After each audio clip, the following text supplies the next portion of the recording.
You often get caught up on people around you, your friends, your life, your goals, your dreams, all great, all amazing. But there's such a deeper element to what you're missing, and that's energetic well-being, aligning with universe, which is exactly what we're going to talk about today. Welcome to episode 50 of the Positivity Experience. It's all about the universe, baby. Check it out.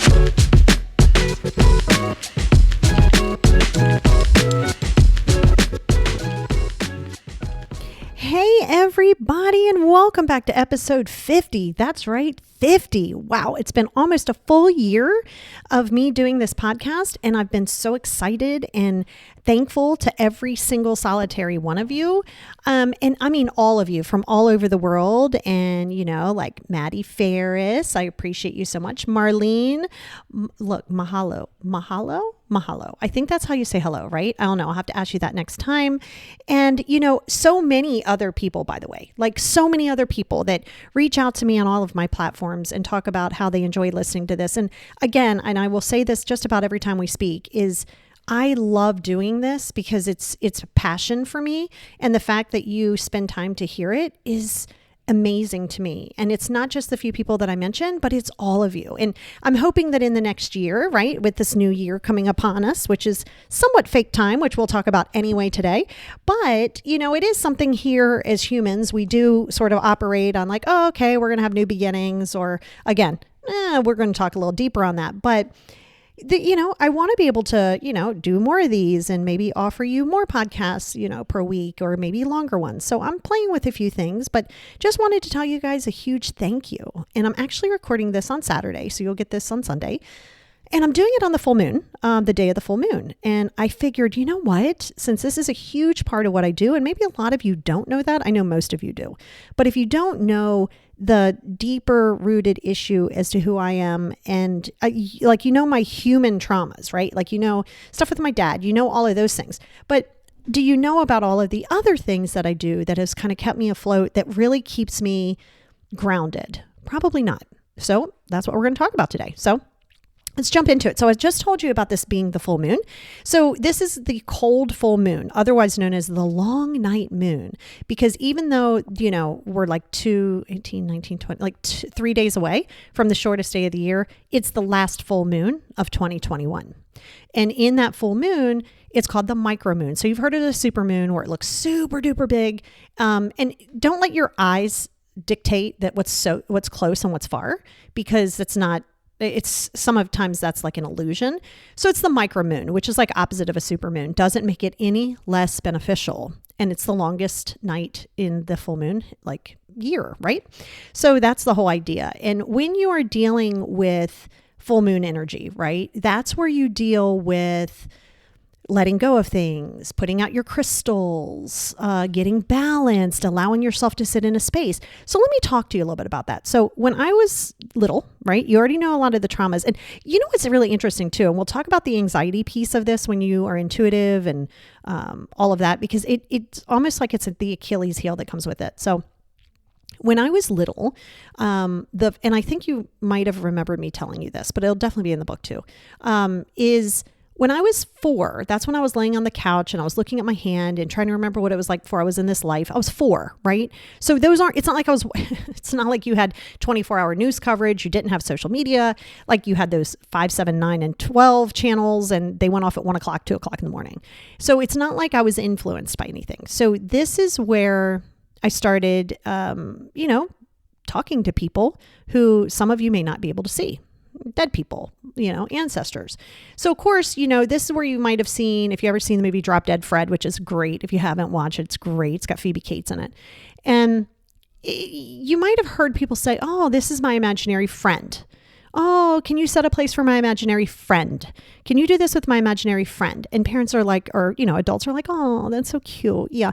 So listen, there's so much more that happens. Like everybody is born with some level of, an intuitive ability, but are you going to dive into that? Now, remember, I was raised Southern Baptist.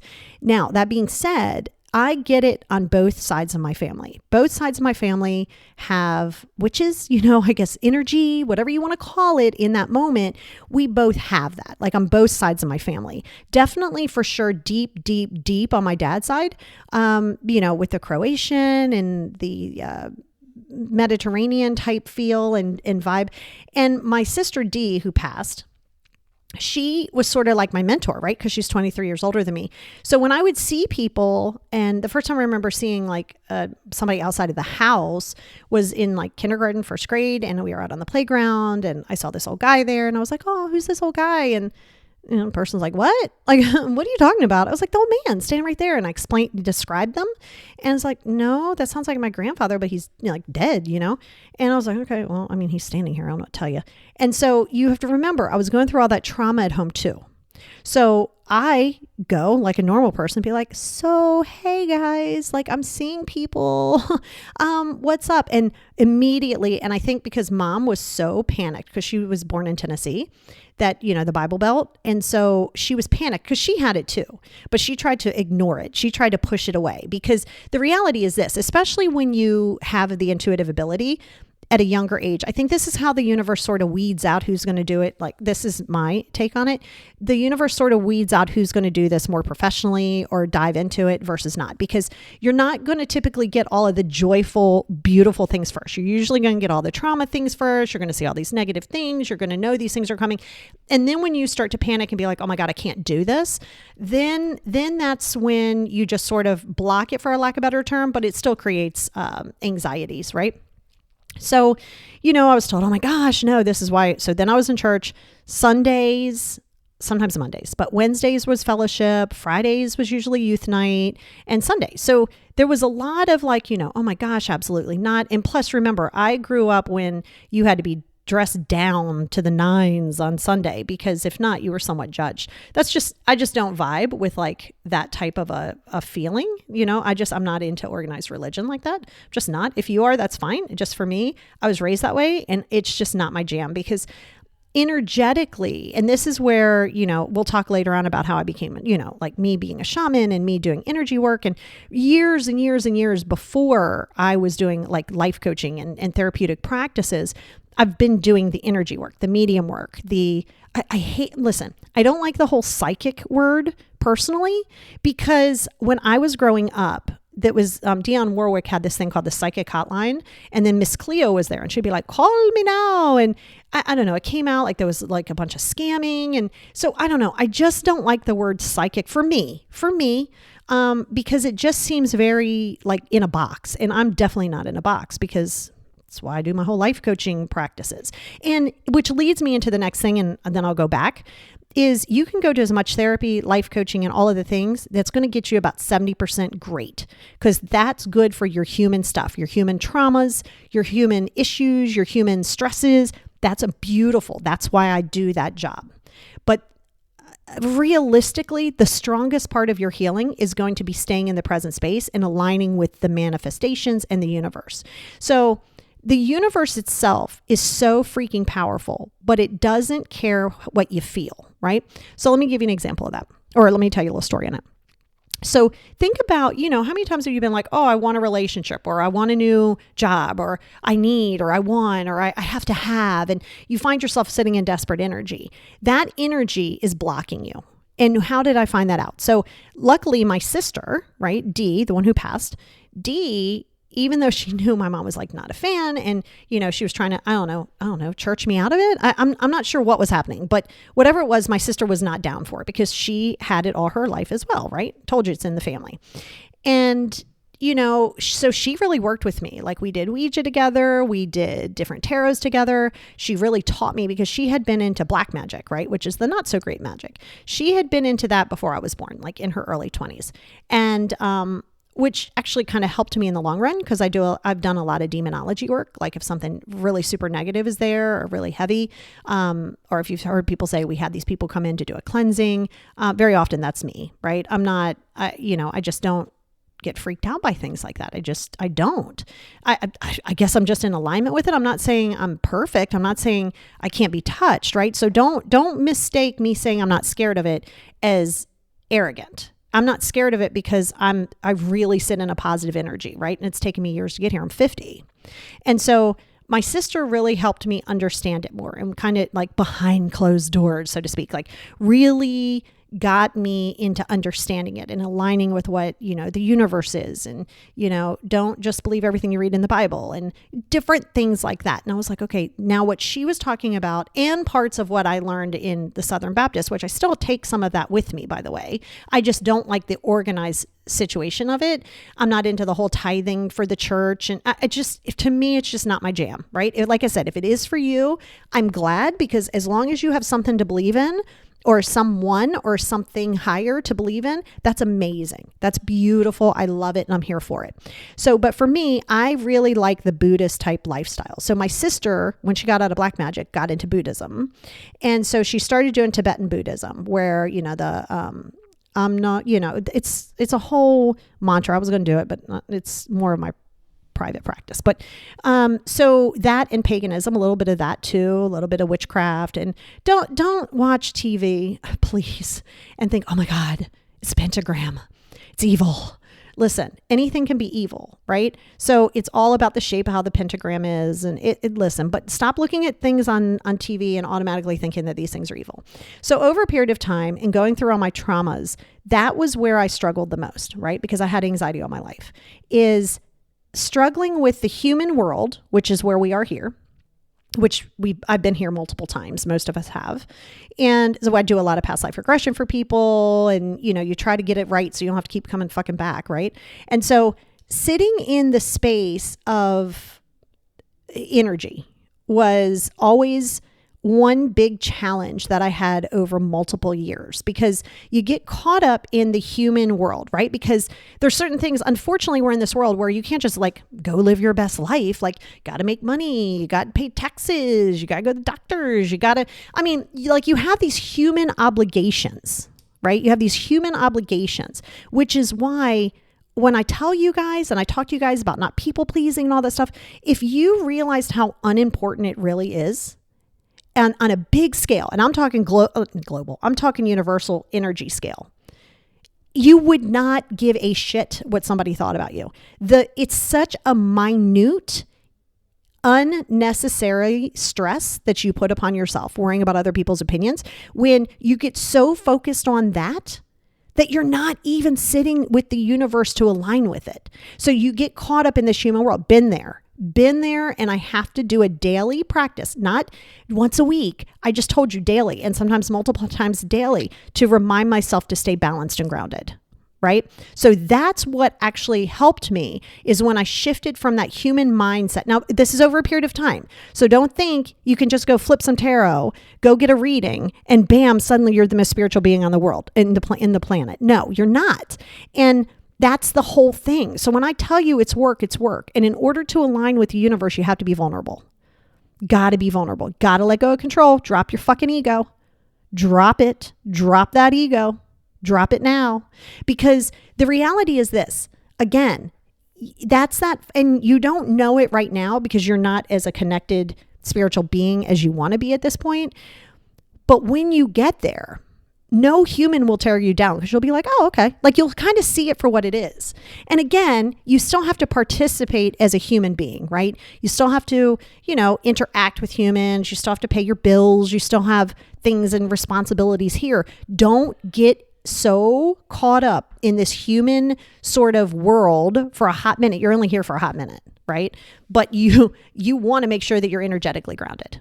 So how the universe works, and then of course I'm shaman, right? So being a shaman, if you've ever seen, I'm trying to think what you might know it mostly for.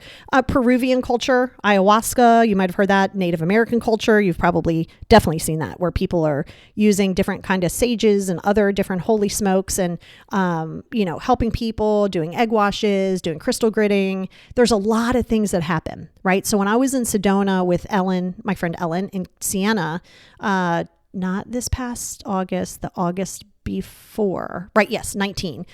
When we were in Sedona, that's when I was really out and sitting right there on the vortex and really getting balanced. And it was probably one of the most amazing experiences ever. Machu Picchu is on my list, and I've been to Iceland. So I'm big into energy. So when you're dealing with an energetic force, now this is where I really need you to really grasp it. So if you're driving, and I know some of you are driving, we're close to the 15-minute mark, right? So if you want to go back and you're like, okay, don't drive and think, oh my God, I have to listen to the whole damn thing again. I mean, you can always listen to me on repeat, but why if you can just get to the source? So when you are there, I want you to think about on a piece of paper, right? You know, I'm always gonna give you homework. On this piece of paper, I want you to write down your human responsibilities, like, right? You know, pay the bills, go to work, like all of your normal day-to-day human being functions, your humanity, your earthly human functions, okay? Sit with it, really sit with it. Don't judge it, just write it. Now, on a separate page, I want you to ask yourself, how connected are you in your spirituality? I did not say religion. Do not tell me you go to church every Sunday. You could go to church 7 days a week and still not be spiritual. So don't do that. Okay. Just because you go to a building doesn't make you a spiritual being. So spiritually are going to be things like meditation, sitting in the prayer. Prayer is a form of meditation. So if you're in a Christian faith, right? Prayer. And how are you praying, right? Like, are you just praying because you're praying, or are you sitting in the moment? So that's still a form of meditation.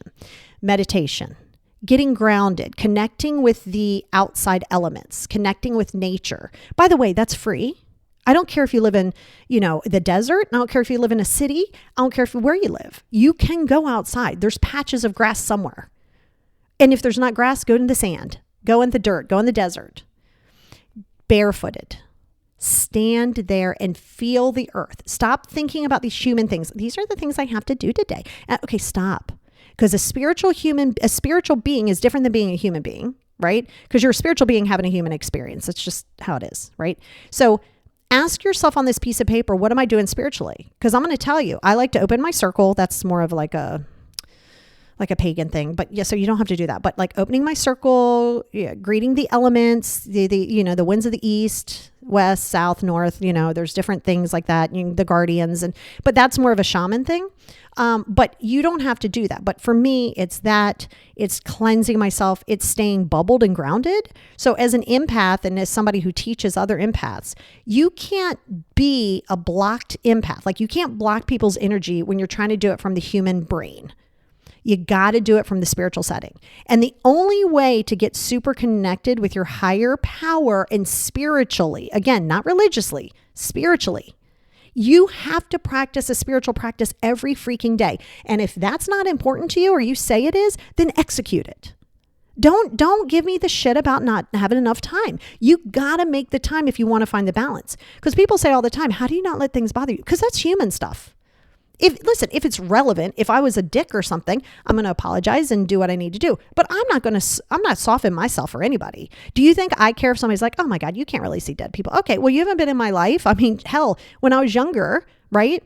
I went to multiple psychiatrists in the 70s because they thought I was schizophrenic and crazy. And then I would get in there and I'd start doing readings for them, or somebody would come through and they just looked at me deadpan like, I have no explanation for this. I've even worked with other spiritual religious leaders to, early on to be like, hey, what's going on? And they're like, yeah, I mean, you got a gift, right? So you have to realize, right? Because if you're Christian, if you go by the Christian faith, and you go by when Jesus, right? Because I know the Bible, so we can communicate about the Bible all day long. So when Jesus turned water into wine, right? And, fed 1 billion people, bread, fish, and wine, right? Okay, well, he was able to do that that's a power, right? That's a power from God, right? So you have to realize there are people on this planet who carry the same ability that I have.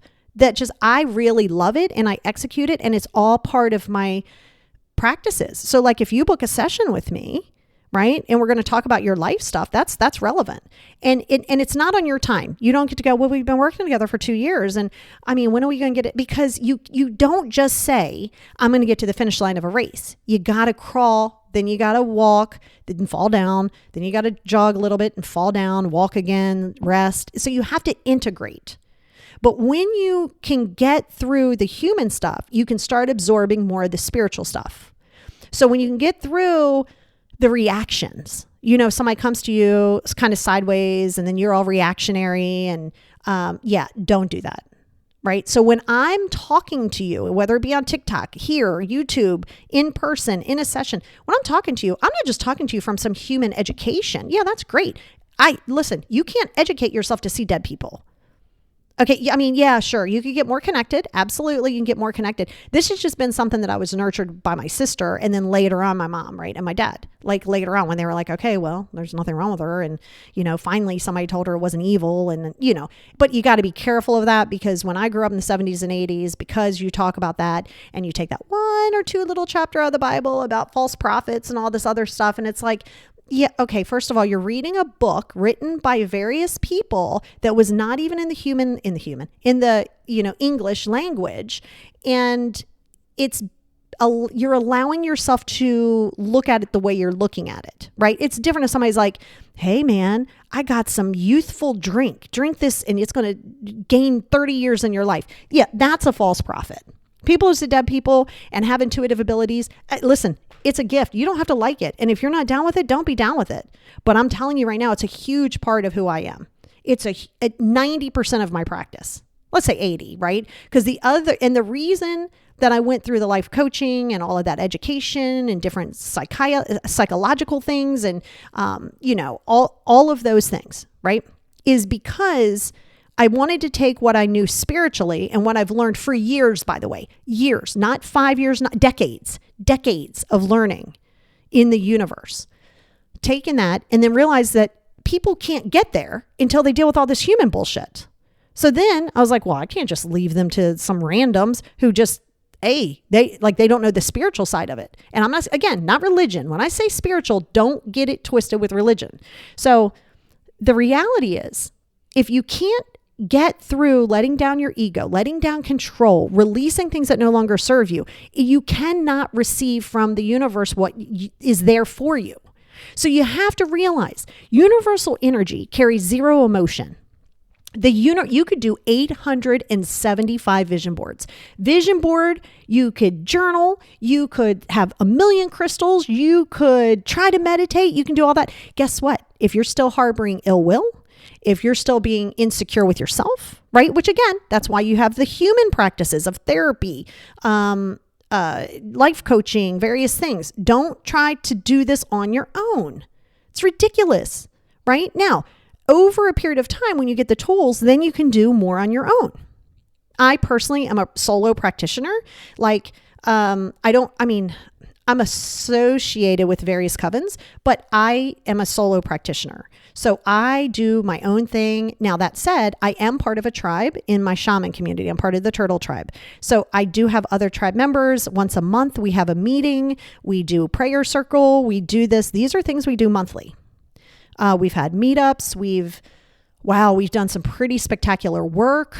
We do global healing. We do individual. So that's just what we do. So that's another part to me, right? So this is me sharing that with you because this is me having to do my daily, literally while I'm sitting here. So I'm actually sitting at my desk today, not the closet.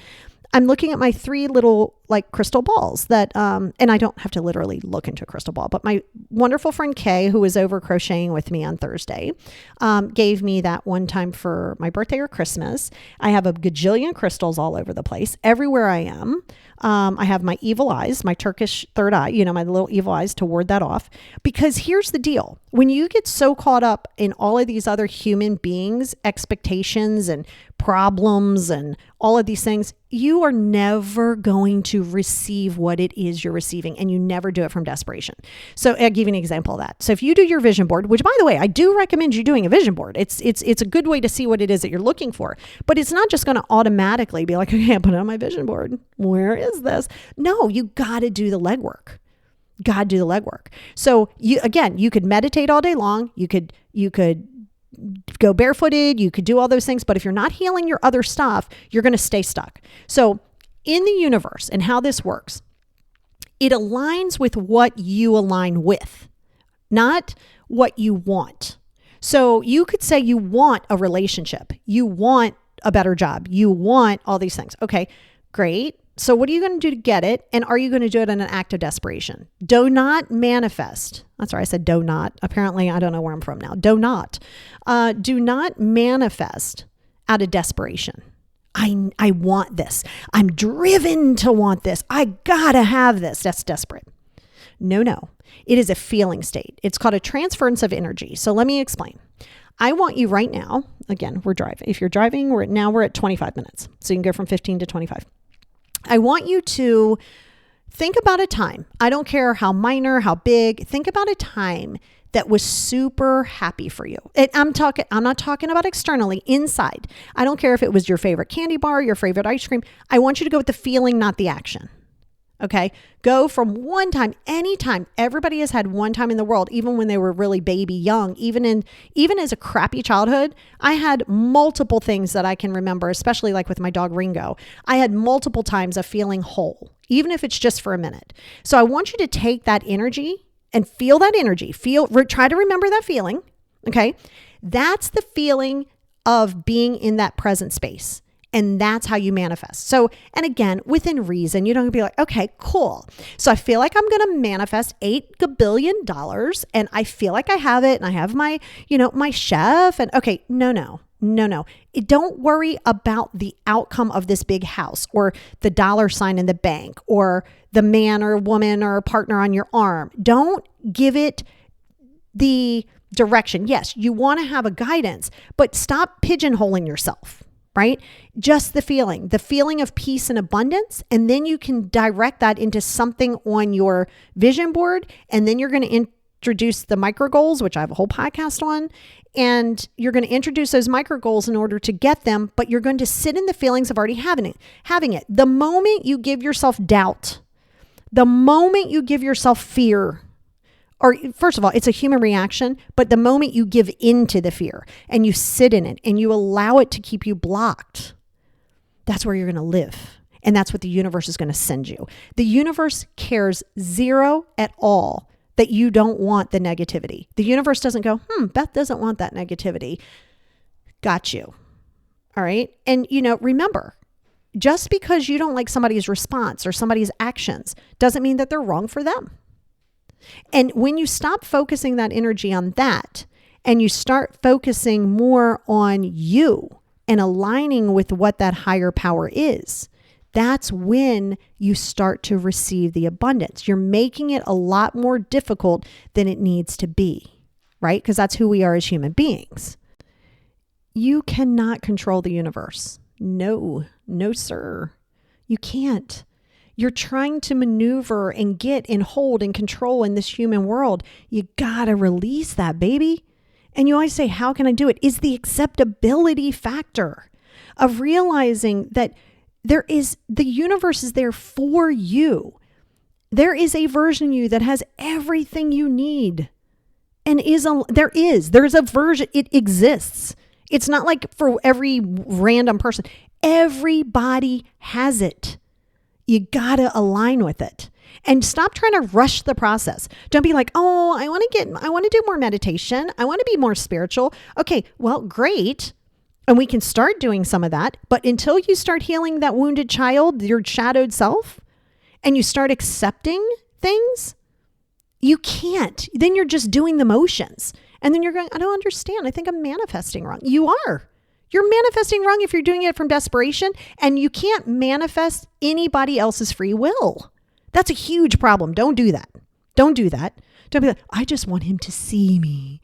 I just want this one person. That's their own free will. You do not control free will, and you do not create karma for other people. If you try to become the karma police, that's going to come back to you 3 times fold. So yeah, I am happy to do definitely more stuff on this. Definitely, this will be on YouTube, right? Because it automatically goes to YouTube verbally, but I will do some things on it. But again, there's always going to be that life coaching part of it. I see clients all over the world. If you're interested, the link's in this show notes, which is the description of this, right? And the reality is you don't get to say, I want to be able to be balanced and I want to be able to do these things. But I don't I feel like I've already healed some of this. So no, stop rushing the process. There is a process. The moment, and I'm going to tell you right now, going through the shaman stuff that I went through, it's 9 rites that you have to go through, the Munike rites. And it's a whole process. That's when I was going through the rites is when I had to be on a heart monitor, and because it essentially strips away a lot of the humanity, not the empathy, not you. I'm talking about the old stuff, the old traumas, because you have to go through all your trauma, and you have to walk through the fire, which is another reason why I say to you guys when I work with you guys one-on-one or just on here, stop avoiding your triggers, man. Stop it. That's never going to serve your best and highest good, right? Except that if you were deserted and stranded on a desert island, you'd still be okay. If you're like, oh my God, but my family, and listen, you're allowed to miss people, right? Nobody's an island. But if that is your sole focus, you will never be able to align with your higher spiritual power. Okay. So know that going into it. And a beautiful thing too, and I think I even said this to you before, like, I know Will Smith and Jada Smith did this as well, is learn more about the religions. Even if you are Christian, even if you're Jewish, even regardless of what your religion status is, be open to, I'm not asking you to convert anything. I'm just saying be aware of it, right? Because I think that's so helpful, because then you can start taking a little bit of this and a little bit of that, which is why I just love the Buddhist practice. It's just amazing. And I love the shaman practice. And neither one of those are religions. They're ways of life. So don't get it twisted when you hear Buddhism or shamanism and think it's religion. It's just it's a way of living, right? And staying within your higher power. And so be okay with questioning it. Be okay with questioning yourself. Be okay with healing yourself, because the universe is there for you, but you don't control what the universe gives you, and you never control the time. I don't care how much you want something, and I don't care how bad you want it. You will get what aligns with you when you get it. So if you struggle with patience and all of that, that's why you got me from the human standpoint, the life coaching, the therapeutic practices, the healing of the human stuff. But you also got me on this side, because I'm going to tell you right now, when you align with that, nobody can bring you down. They could call you fat. They can call you ugly. They can call you stupid. You're just like, okay, because you realize it's so irrelevant. Their opinion of you is so irrelevant, because you're in alignment with your higher power. Who the hell cares what anybody else thinks? So, that's why I wanted to do this, because it's a full moon. It's the end of the year full moon, right? It's the last one of 2021. And it's also part of what I have to do energetically, is I have to be able to share. It's not the same as it's not the same as like teaching someone about it. It's sharing it. If this aligns with you, beautiful. If it doesn't and you don't like any of it, that's okay. You and I are both going to sleep fine tonight, right? And again, never misconstrue confidence for ego. I don't have ego. I'm confident. And it took me years and years to get here. And confidence also, you know why I'm confident? Because I'm in alignment with the universe. No human being's judgment of me. If you feel some kind of way about me or anybody else on the planet, okay. That's a you issue. That's your feelings. Your feelings aren't mine. Right? And it's not like, if like the no is a complete sentence, people are like, oh my God, it's so rude. Well, okay. Well, you know what else is rude? Asking somebody why over and over again. That's rude. Don't you see what I'm saying? Like, let people have their own mentality on it. Let them think it the way they choose to think it. It's you that makes it deeper than it needs to be. Okay, so I feel like that's a really good place to kind of wrap this one up. But remember, the universe is there for you. Your responsibility is to heal your human stuff, right? Yes, indeedy. Live for you as a priority. Be open to dropping ego. Well, don't be open. That's what you got to do. Drop ego, drop expectations from other humans, be comfortable with self, and be patient. Be patient, because you have no idea how many people are like, oh my God, please teach me more of this. And please teach me how you do that. Okay, I will, but I'm not changing frequencies. I'm not doing any of that until it's time. Until you work through some of the deeper stuff, you stay where you are. That's called education and integration, and then celebration. So you educate, you learn, you do the work, you integrate it into your life. It has to be a regular practice. Then you celebrate it. Then you go to the next step. Okay. So with that being said, I love you guys. And I'm really, really excited that Christmas is coming. So I will talk to you guys right after Christmas here in the States. And I always say that like it's not Christmas anywhere else. I don't know why I say that. Christmas here in the States, it's Easter everywhere else. I mean, I don't know why I keep saying that. Like it's only here. And I know that that's not the case. And I know my lovely friends in Australia, you guys celebrate Christmas when it's like 100 degrees outside. I've already seen some of your amazing things on Instagram. I love you guys so much from down under. But I love you guys so much, and I love all of the support. Have a happy, happy holiday. And just remember, stay in the present space because that's all you ever have. Check it out.